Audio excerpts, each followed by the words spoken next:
Oke, selamat pagi. Assalamualaikum warahmatullahi wabarakatuh. Hari ini kita akan masuk ke bagian ini sudah mendekati akhir materi ya. Saya juga tidak tahu ini agak agak cepat ternyata materinya disampaikan. Hari ini kita akan membahas terkait fermentor atau bioreaktor. Jadi bioreaktor ini merupakan sebetulnya adalah kalau Anda ingat lagi di tahapan di industri bioproses ya. Jadi bioreaktor ini adalah inti dari si proses tersebut. Karena di dalam reaktor ini atau di dalam fermentor itu akan terjadi konversi dari si substrat menjadi produk.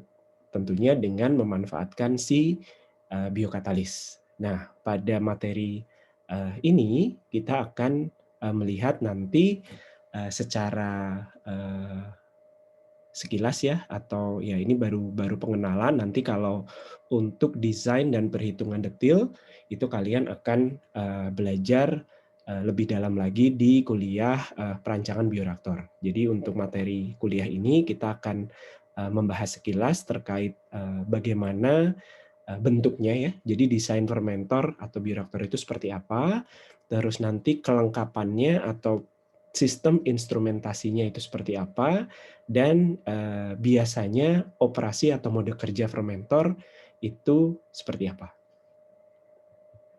Nah, mungkin sebagai pengantar dulu, ini saya ambil dari definisi di buku dan jadi gambar-gambar dan materi yang ada di slide ini saya ambil dari dua buku ini ya. Jadi ada Encyclopedia Bioprocess Technology dan Principle of Fermentation Technology. Jadi kalau didefinisikan, fermentasi ini adalah proses pertumbuhan mikroorganisme di dalam medium. Medium ini adalah nutrisi. Nah, tapi selama proses fermentasi itu yang penting adalah kondisi kondisi fisik dan kimia ya, kita sebutnya fisiokimia, physiochemical properties dari proses fermentasi ini kita pertahankan atau kita kendalikan. Kenapa harus dikendalikan atau dipertahankan? Agar si mikroorganisme sebagai biokatalis ini mampu mengkonversi umpan atau si substrat menjadi produk yang diinginkan. Jadi intinya adalah selama proses fermentasi menggunakan fermentor, pertumbuhan dari si biokatalis atau mikroorganisme ini kita kendalikan agar memang prosesnya, proses konversinya itu sesuai dengan yang kita harapkan. Artinya produk itu sesuai dengan yang diinginkan. Karena kalau tidak dikendalikan atau tidak diatur gitu ya, maka si mikroorganisme ini bisa menghasilkan produk yang bukan kita inginkan atau banyak sekali produk samping. Sehingga di dalam fermentor itu perlu ada sistem pengendalian. Makanya kita ingat lagi di awal dulu proses atau yang namanya teknologi bioproses itu tidak hanya belajar persiapan biokatalisnya, tidak hanya persiapan bahan bakunya, tidak hanya proses reaksinya maupun pemisahan pemurniannya, tapi juga belajar pengendaliannya. Nah, prinsip dasar yang diterapkan dalam teknologi fermentasi di industri itu organisme harus tumbuh pada kondisi yang tepat. Tepat dengan cara menyediakan bahan baku sesuai yang dibutuhkan. Bahan baku Anda ingat lagi, itu isinya ada makronutrien dan mikronutrien. Makronutrien digunakan buat apa? Masih ingat? Kenapa perlu ada makronutrien? Makronutrien ini nanti larinya kemana?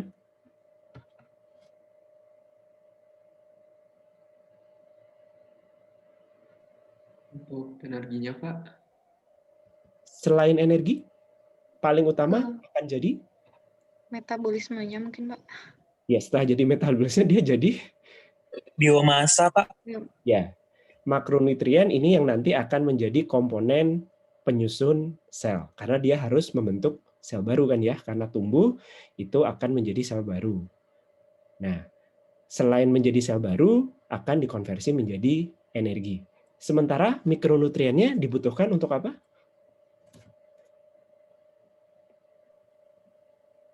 Masih ingat?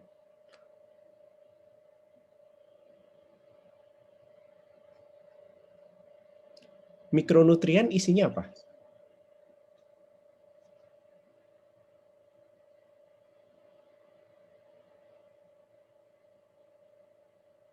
Mineral, vitamin, Ya, gitu Pak. mineral, vitamin, ion logam, itu nanti akan jadi apa? Kofaktor, koenzim, Pak. Kofaktor, Pak. Ya, betul. Jadi nanti dia akan dibutuhkan oleh sel sebagai komponen untuk penyusun enzim, sebagai kofaktor dan koenzim. Makanya perlu disediakan baik makronutrien maupun mikronutrien, jumlahnya harus tepat. Ya, jumlahnya harus tepat, komposisinya harus tepat, tepatnya sesuai dengan apa? Sesuai dengan yang dibutuhkan oleh si biokatalisnya.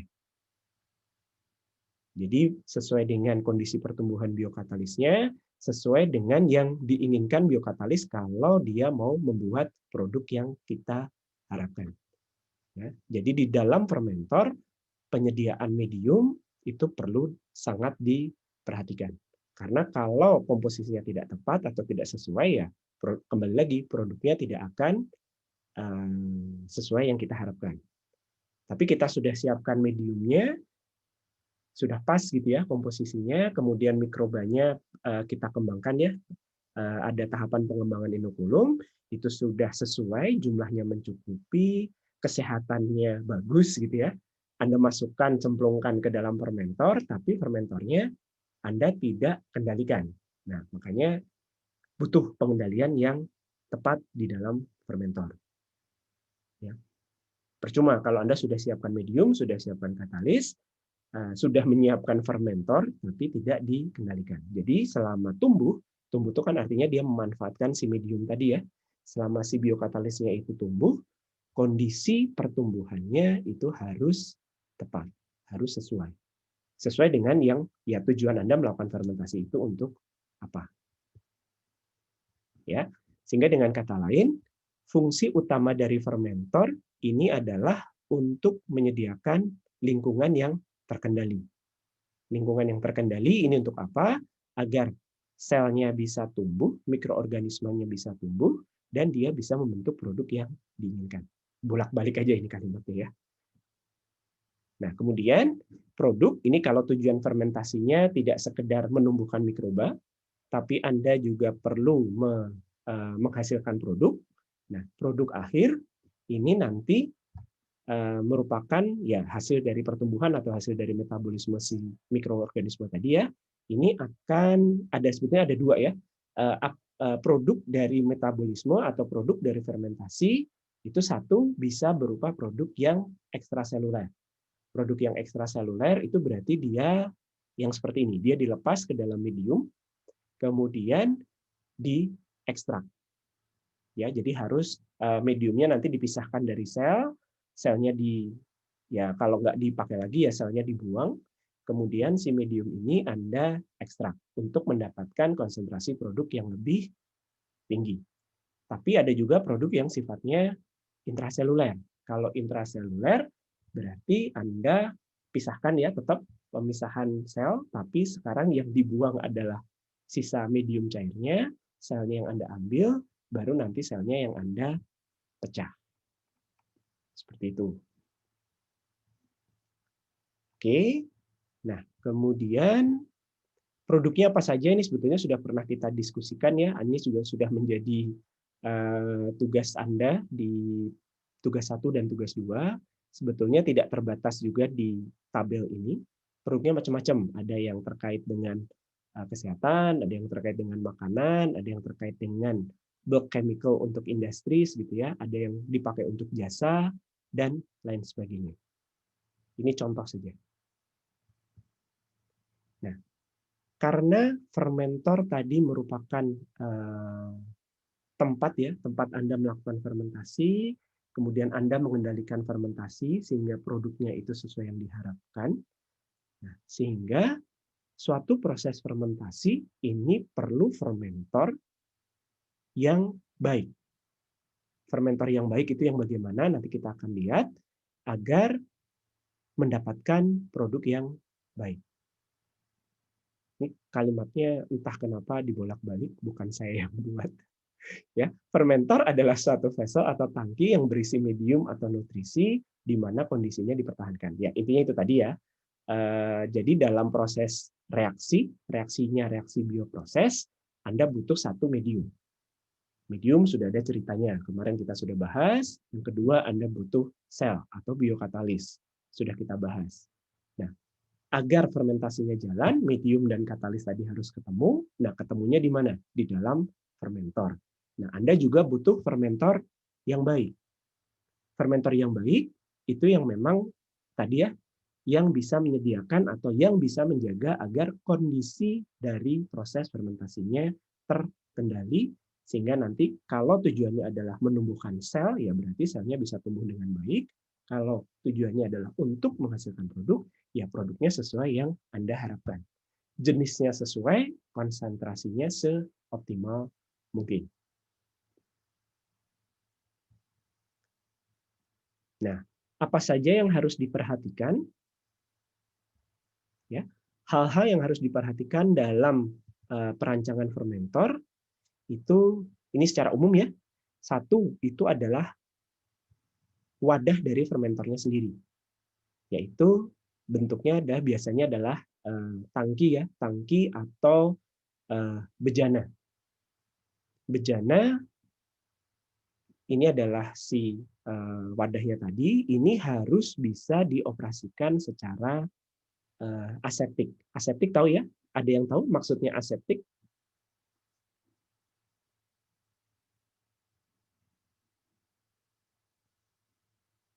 Bebas infeksi. Steril, Pak. Apa bedanya aseptik dengan steril?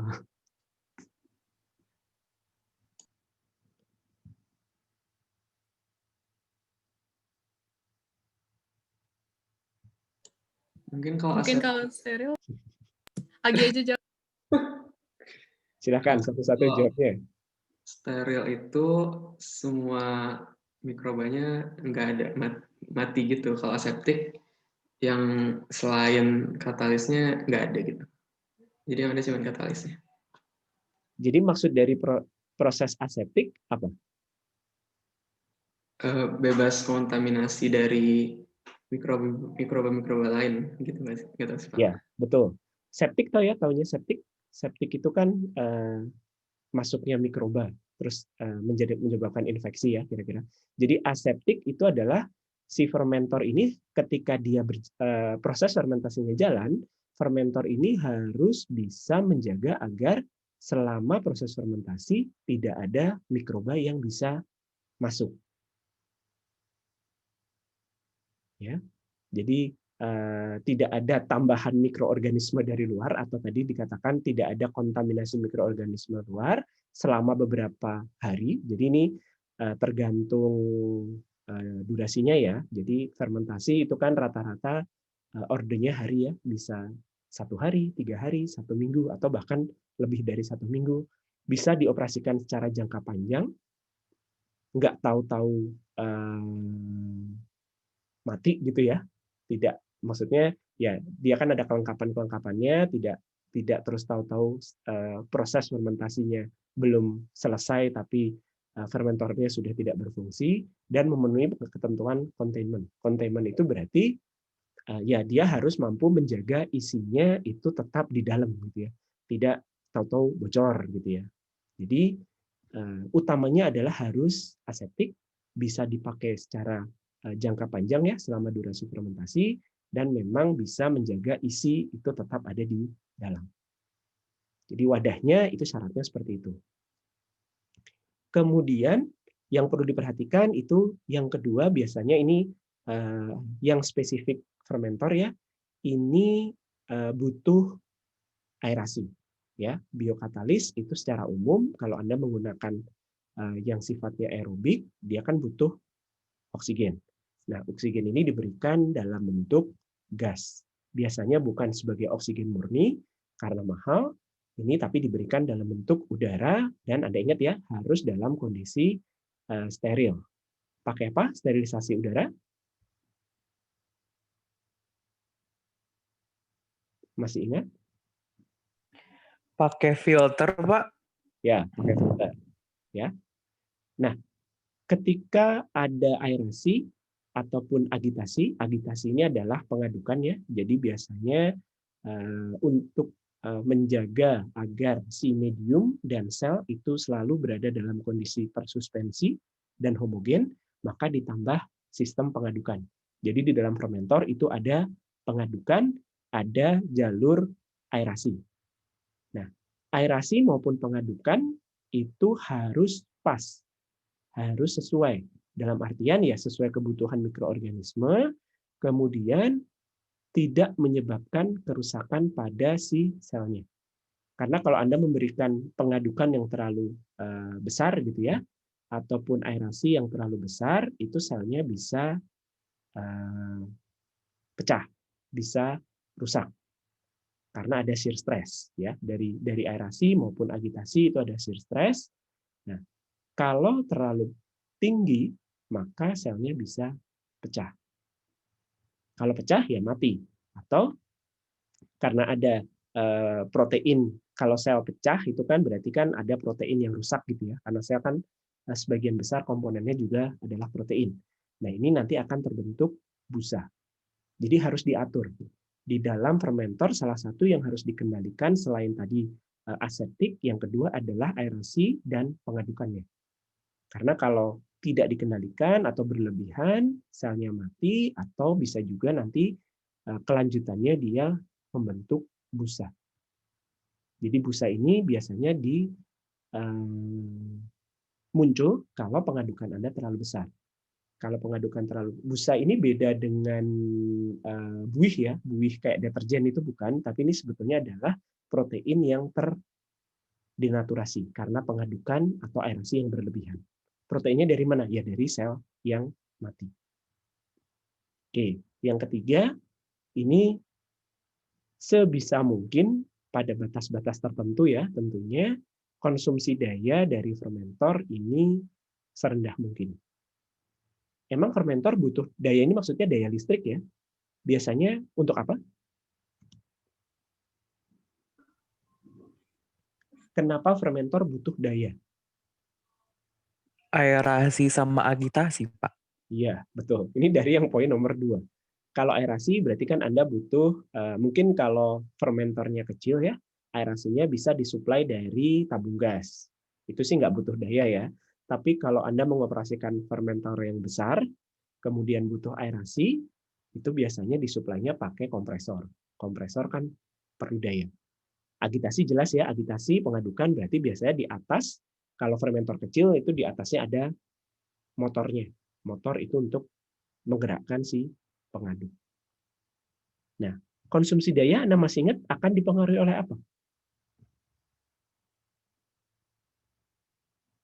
Selain dipengaruhi oleh, ya kalau aerasi berarti suplai udara yang diperlukan kecepatannya harus berapa. Kalau agitasi berarti juga nanti akan dipengaruhi oleh kecepatan pengaduknya seberapa besar. Putaran pengadukannya seberapa kencang. RPM ya, kalau putaran, ini masih ingat. Jadi nanti motornya harus muter seberapa kencang, kemudian nanti motor itu akan mengkonsumsi daya listrik. Selain itu, terutama aerasi maupun agitasi ini nanti juga akan dipengaruhi oleh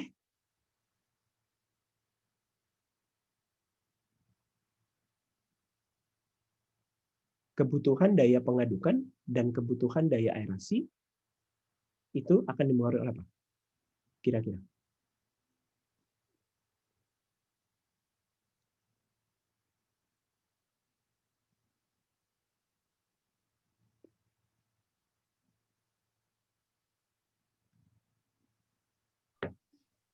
Lupa, Pak. Oke.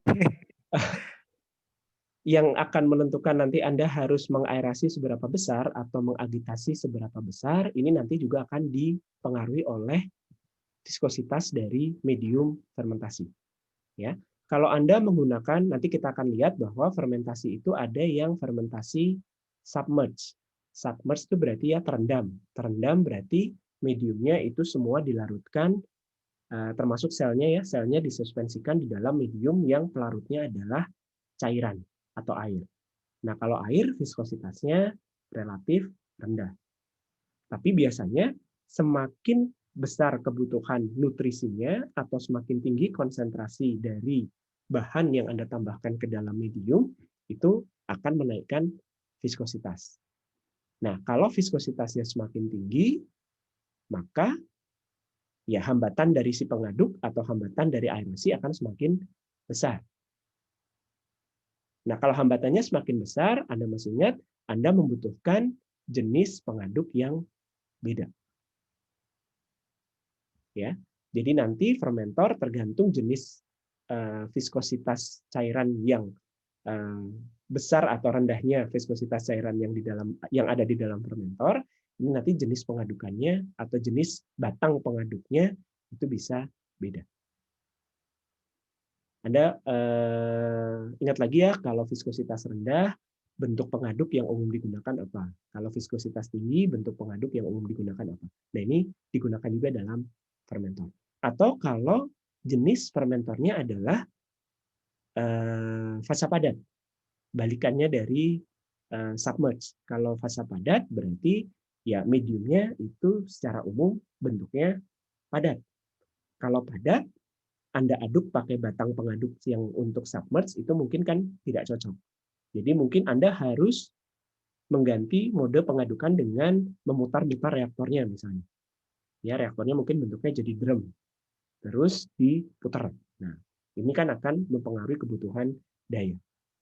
Anyway, menyesuaikan jenis fermentasinya, konsumsi dayanya dipilih serendah mungkin, tapi tentunya tetap memenuhi kebutuhan si biokatalisnya. Nah, kemudian yang perlu diperhatikan juga, ini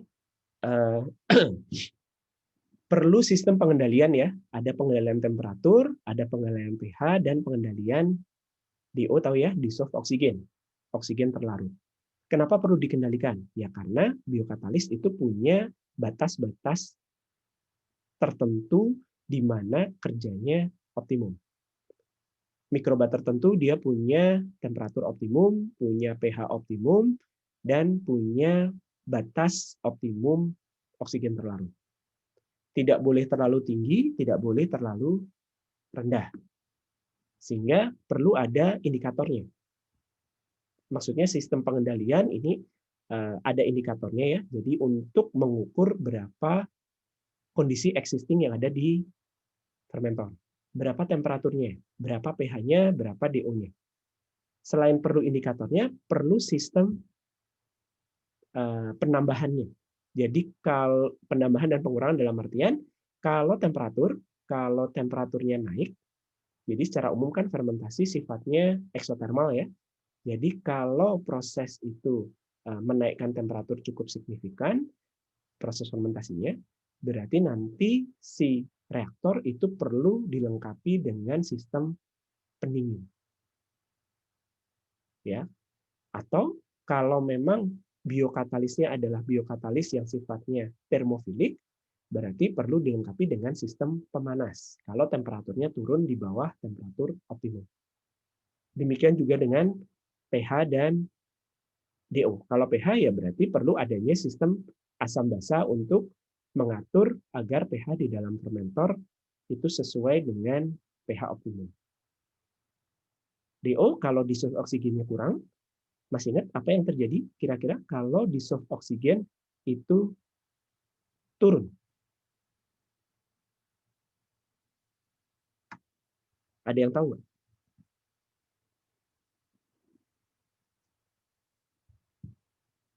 Kalau Anda melakukan fermentasi, kemudian biokatalisnya itu adalah yang aerobik, berarti kan dia butuh oksigen ya.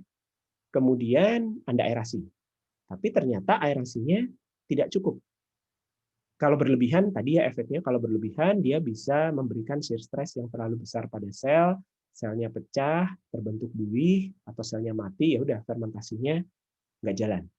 Tapi apa yang terjadi ketika dissolved oksigen itu turun?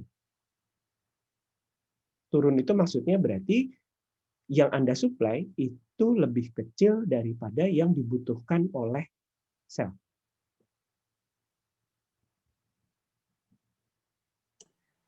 Ada yang bisa membayangkan? Metabolisme jadi berubah, Pak. Di Apanya? produk jadi beda. Metabolismenya menjadi berubah gitu. Iya, pasti. Tapi sebelum itu apa yang akan terjadi?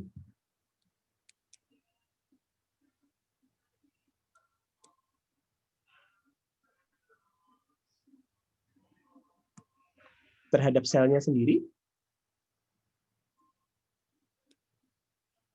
pertumbuhannya bagaimana? Jadi melambat, Pak, Ya, jadi pertumbuhannya. melambat. Jadi laju pertumbuhan dari sel, mu-nya ya, Anda masih ingat ya, laju pertumbuhan spesifik sel itu akan turun.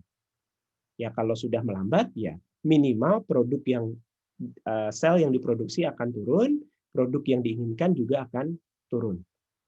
Sebelum ya nanti dia mungkin bisa juga shifting metabolismenya ya. Jadi proses metabolismenya geser sehingga nanti produk yang terbentuk beda. Tapi sebelum itu yang jelas ya selnya akan tumbuh melambat. Oke, kemudian fermentor itu biasanya dilengkapi dengan pengambilan sampel.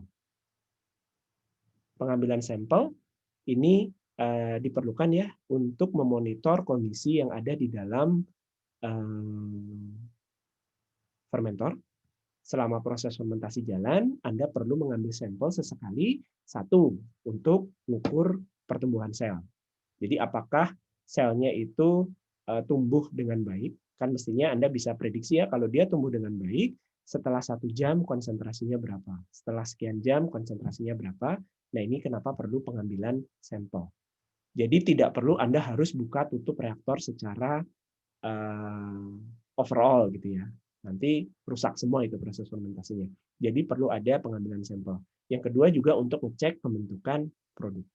Apakah produk sudah dibentuk? Bagaimana profil konsentrasi produk terhadap waktu? Nah ini perlu pengambilan sampel. Terus penguapan. Nah tadi karena secara umum proses fermentasi ini adalah eksotermik, berarti kan temperaturnya naik ya. Selain dilengkapi dengan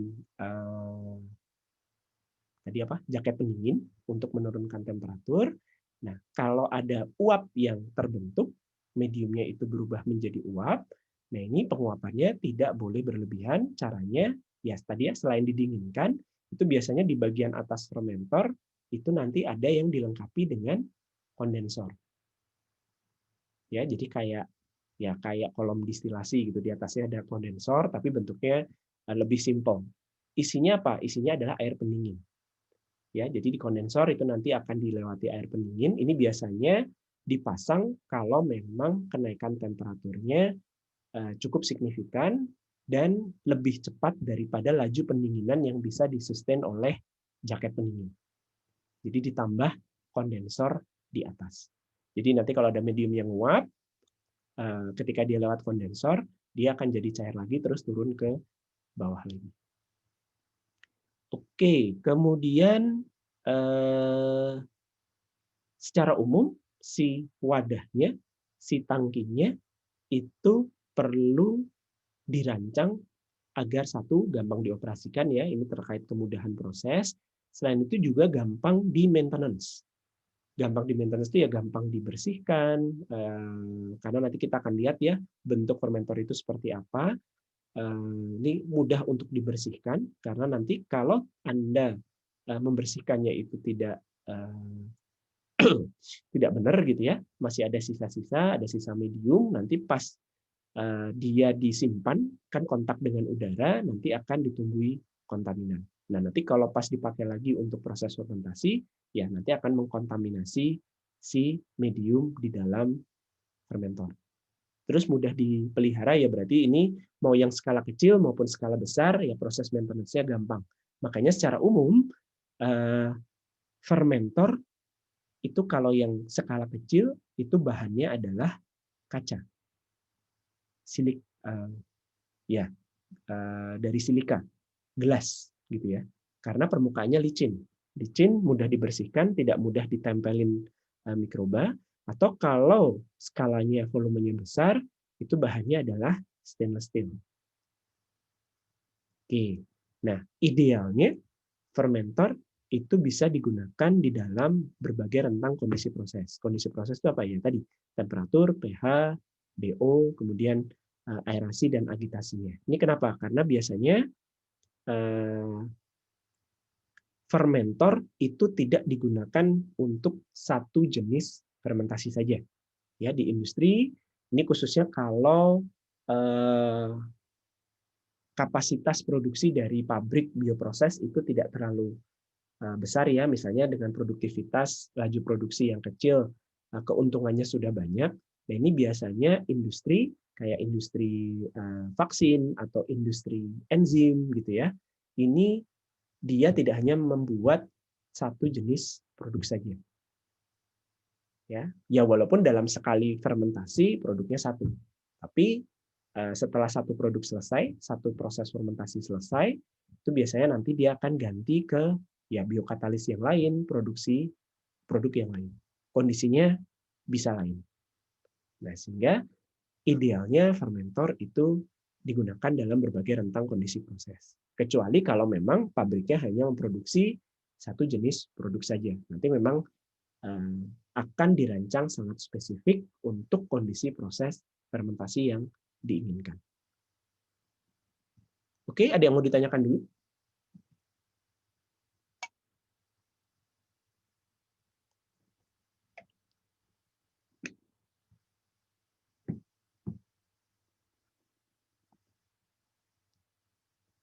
Cukup jelas ya? Oke, sekarang secara umum.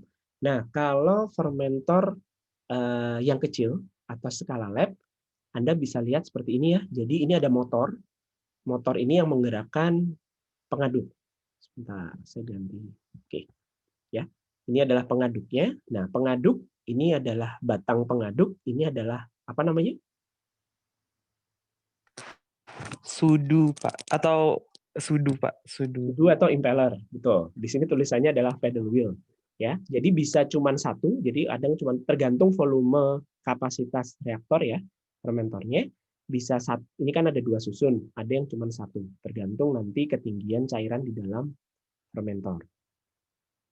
Nah, terus ada air inlet. Air inlet ini adalah untuk udara masuk, ada filternya. Nah, terus ada yang namanya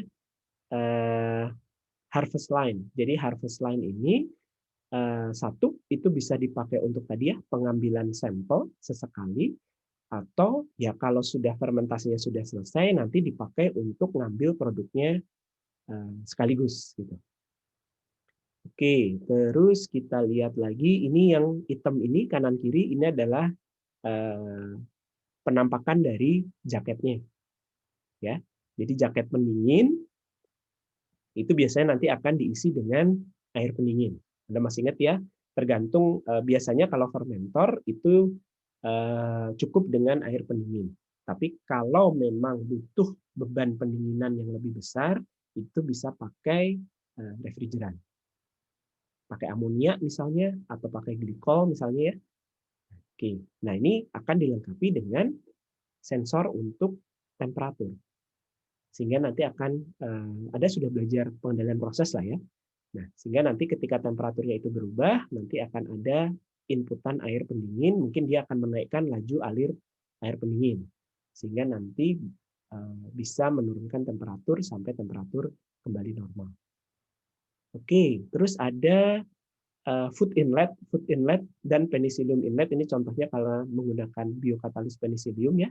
Ini adalah untuk memasukkan, ini adalah jalur untuk memasukkan mikroba atau inokulumnya. Ini adalah untuk memasukkan mediumnya. Nah, ada steam. Kenapa steam? Ini biasanya digunakan untuk proses sterilisasi. Jadi kalau fermentornya itu tidak disterilisasi lewat autoclave, Anda bisa mensterilisasinya lewat steam. Maksudnya ya disterilisasikan di tempat, Anda alirkan steam. Nanti ini akan kita bahas lebih detail pada pembahasan terkait sterilisasi. Terus ada pengaturan pH. Mirip dengan temperatur ya, intinya ada probe. Probe itu ya sesuatu yang dimasukkan ke dalam cairan di sini untuk mengukur pH-nya berapa.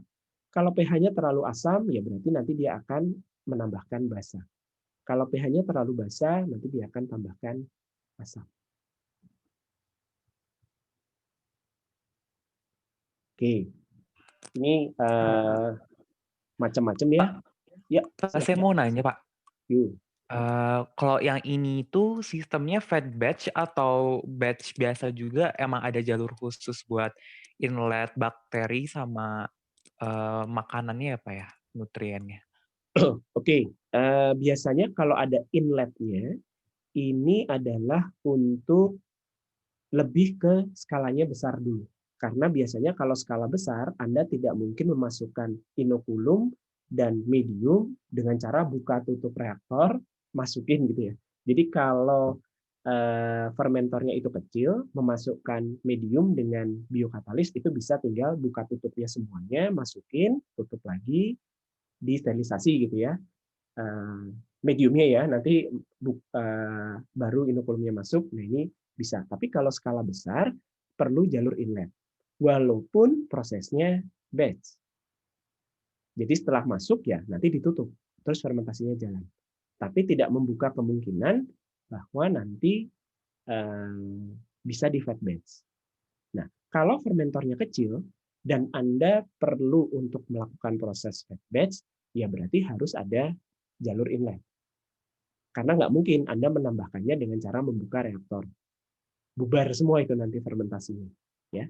Jadi tapi biasanya kalau fermentornya itu besar, mau prosesnya batch ataupun fed batch ya, apalagi kalau fed batch, tetap ada jalur inlet. Oke. Ada lagi yang mau ditanyakan? Pak izin bertanya. Yuk. Berarti nanti sistemnya itu mikrobanya itu masuk, kemudian mediumnya masuk, kemudian terjadi fermentasi dan produknya keluar. Atau nanti bisa mikrobanya dialirkan terus-menerus dan nanti produknya akan menghasilkan terus-menerus gitu.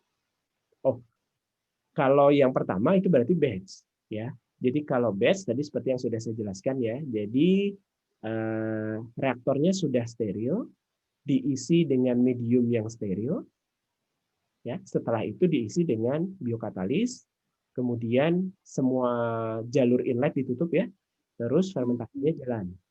Nanti setelah jalan selesai, ya walaupun mungkin ketika fermentasinya sedang berjalan, Anda perlu ngambil sampel, nggak masalah. Nah, ketika fermentasinya sudah selesai, Anda panen lewat jalur sampling tadi atau jalur untuk mengeluarkan isi dari fermentor. Itu kalau batch. Nah, kalau continue, yang kedua tadi Anda sampaikan, itu adalah proses yang continue. Kalau yang continue, itu berarti ada yang masuk dan ada yang keluar selama proses fermentasi. Nah, kalau continue, biasanya yang dikontinukan itu adalah mediumnya. Yang tetap masuk terus itu adalah mediumnya, dan nanti yang keluar terus berarti adalah produknya. Tapi itu adalah cairannya. Selnya itu ada di dalam. Jadi selnya dimasukkan dulu ke dalam, baru nanti mediumnya dialirkan continue, produknya diambil continue. Nah, kalau seperti itu kan Anda bisa bayangkan ya, sel itu kan pasti akan nambah. Betul ya? Jadi selnya akan nambah selama proses, tapi dia nggak akan ikut keluar. Ya dijaga ya. Biasanya kalau proses fermentasi seperti ini, itu selnya tidak akan ikut keluar, tapi nanti sesekali karena sel di dalam reaktor itu nambah, dia akan dibuang. Jadi ada jalur khusus untuk mendrain itu mengeluarkan sebagian sel. Agar densitas atau konsentrasi sel di dalam fermentor itu terjaga.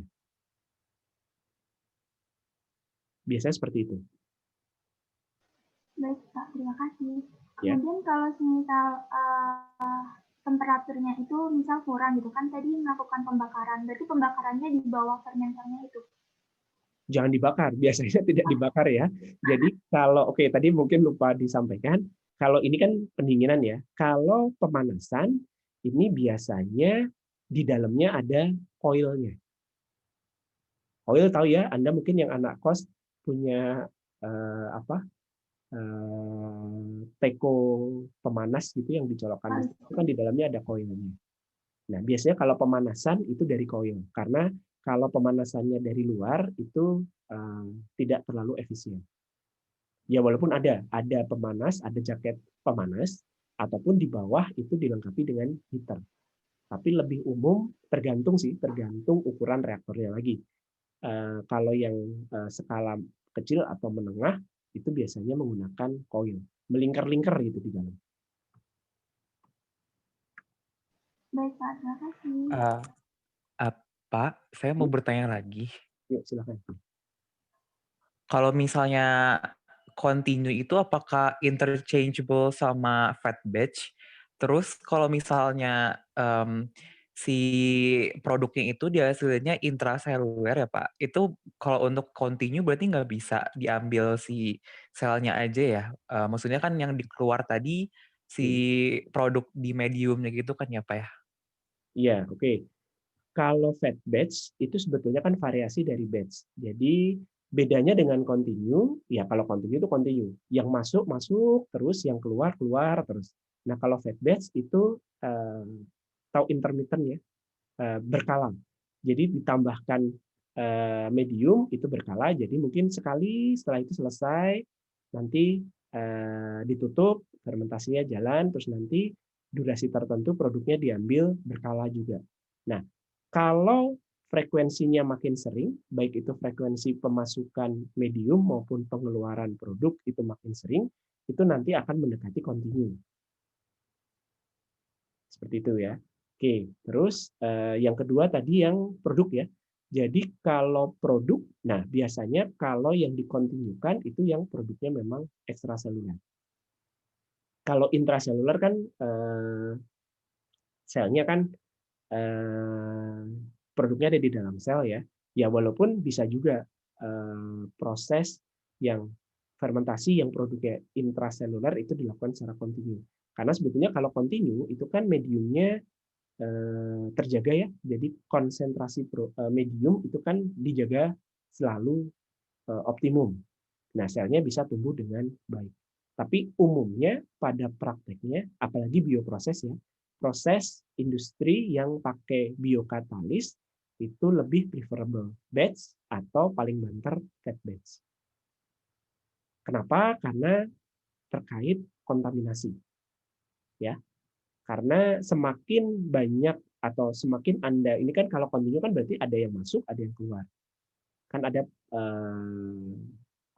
kemungkinan untuk kontaminasi itu akan semakin besar.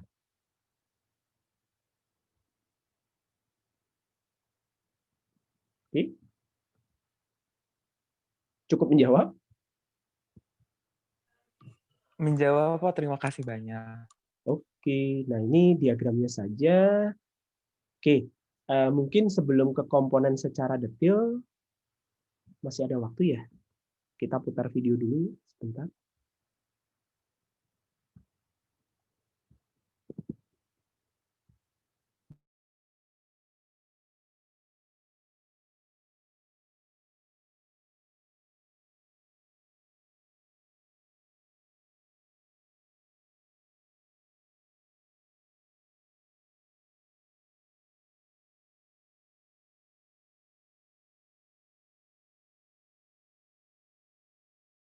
Nah, ini adalah contoh reaktor yang skala kecil dulu.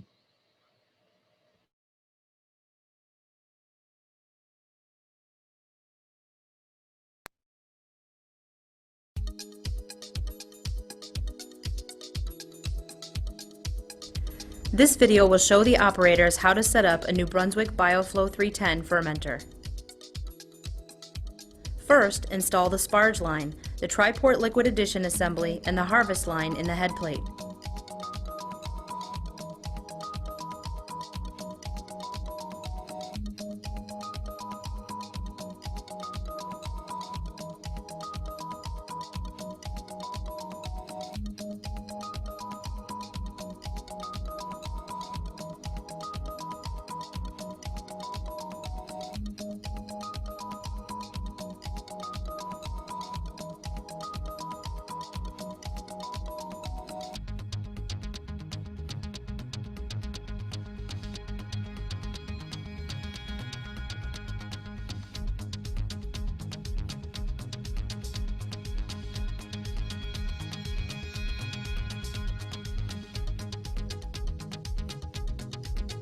Then install the baffle inside the glass vessel.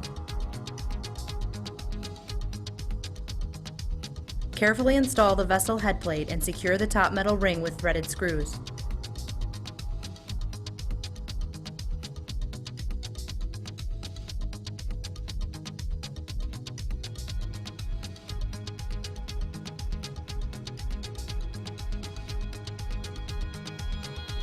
Then secure the bottom metal ring. Add media to your vessel. Make sure the media is at a level where the pH and DO sensor tips are submerged in the solution.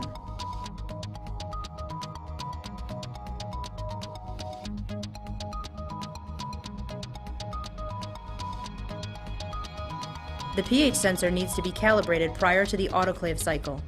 The pH sensor is calibrated using 2 external buffer standards of known pH. Once the sensor is calibrated, carefully install it on the head plate using a compression fitting into one of the PG 13.5 head plate ports. Compression fittings are used to adjust sensor length inside the vessel if necessary. It is important to make sure that the compression fittings are properly assembled. See the operating manual for more information on compression fittings. Carefully install the DO sensor.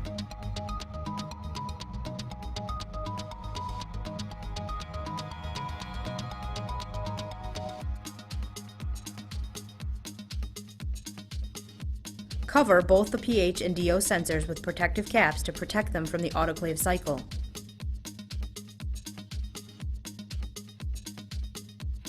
Install the sampling assembly.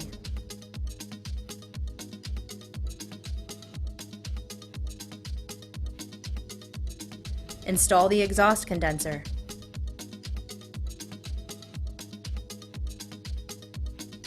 Install a sparge filter on the sparge line and an exhaust filter on the top of the exhaust condenser. Secure the filters with a zip tie. Use autoclave-resistant clamps to clamp the sparge, addition, and the harvest lines. Leave the exhaust line open for proper ventilation during the autoclave cycle.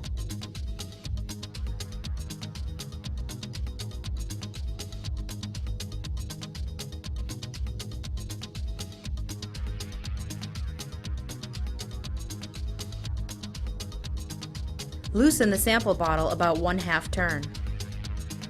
To protect the filters from any heat damage during the autoclave cycle, cover them with aluminum foil.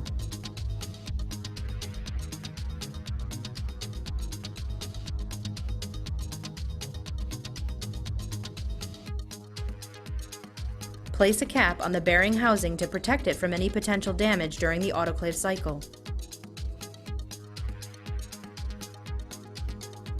Insert the thermowell. Install the level sensor if it's required for your culture.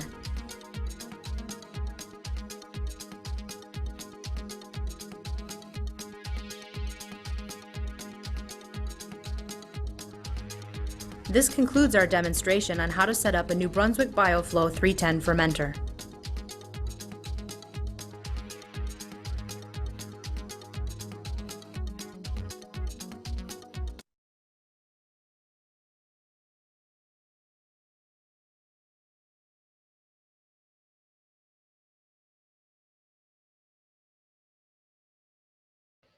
Oke, tadi kelihatan ya bentuk itu adalah fermentor untuk skala lab. Nah ini sayang sekali Anda belum bisa ke kampus. Ini Anda bisa lihat di lab mikro. Mungkin saya lompat sebentar ya. Ada gambarnya harusnya di belakang. Nah, kira-kira bentuknya seperti ini. Bahannya adalah gelas ya, biar tadi ya licin, gampang dibersihkan, tidak gampang ditempeli oleh mikroba gitu ya. Nah kemudian ini ada head plate-nya. Kemudian tadi ada yang dengar ya ada baffle, jadi kayak plat-plat. Nanti fungsinya buat apa? Itu sebetulnya adalah untuk mencegah vortex, biar permukaan dari si cairan itu cenderung rata. Ya nanti kita akan bahas lebih detail. Nah kemudian di atasnya ada si motor. Oke, nanti semua sensor-sensor tadi ya harus masuk ke dalam, harus nyelup. Terus, nah ini ada yang tahu ini apanya? Fermentornya yang ini. Ini apanya?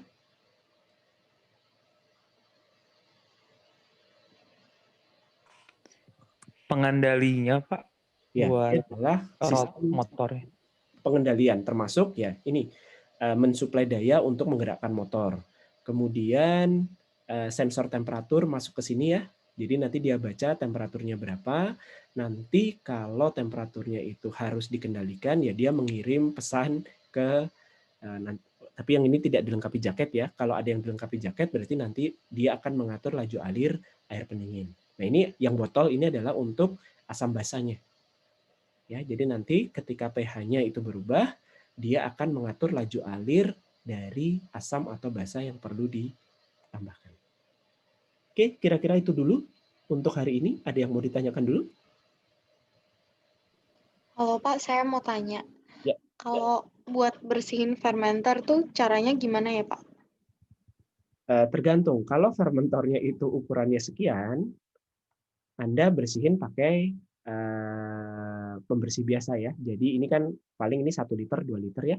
Anda bongkar, nanti komponen-komponennya Anda bersihkan pakai sabun, terus dibilas sampai bersih gitu ya. Nah nanti Anda tadi mungkin di video juga ada dijelaskan ya, jadi dirangkai, kemudian ditutup-tutup ya. Kalau yang selang-selangnya ditutup pakai aluminium foil, terus itu disterilisasi masuk dalam autoclave. Oke, kalau yang kecil. Tapi kalau yang besar ukurannya segini, ini kan nggak mungkin di autoclave ya. Jadi biasanya dia punya sistem, kalau sangat besar, itu mungkin di salah satu tahap pembersihannya orang bisa masuk, dibersihkan secara manual. Tapi kalau tidak, ya nanti dia punya sistem pengendali untuk mengalirkan pembersih. Biasanya tidak hanya steam ya, tadi kan mungkin di awal ada steam untuk sterilisasi. Biasanya sebelum steam itu ada masuk air hangat dulu, terus sabun gitu ya, deterjen, terus ada kaustik ataupun asam, terus baru steam. Makanya dipastikan kalau itu kan orang nggak bisa masuk terus nggak bisa gosok-gosok manual ya. Jadi harus dipastikan memang dengan sistem seperti itu bagian dalam itu bisa bersih. Makanya harus dipastikan dinding dalam itu halus, licin. Makanya tadi kalau kecil pakai kaca seperti ini, kalau kecil pakai kaca seperti ini, kalau besar stainless steel. Selain itu, baik kaca maupun stainless steel kan tahan korosi ya. Jadi ketahanan terhadap korosi, selain licin, gampang dibersihkan, ketahanan korosinya juga baik.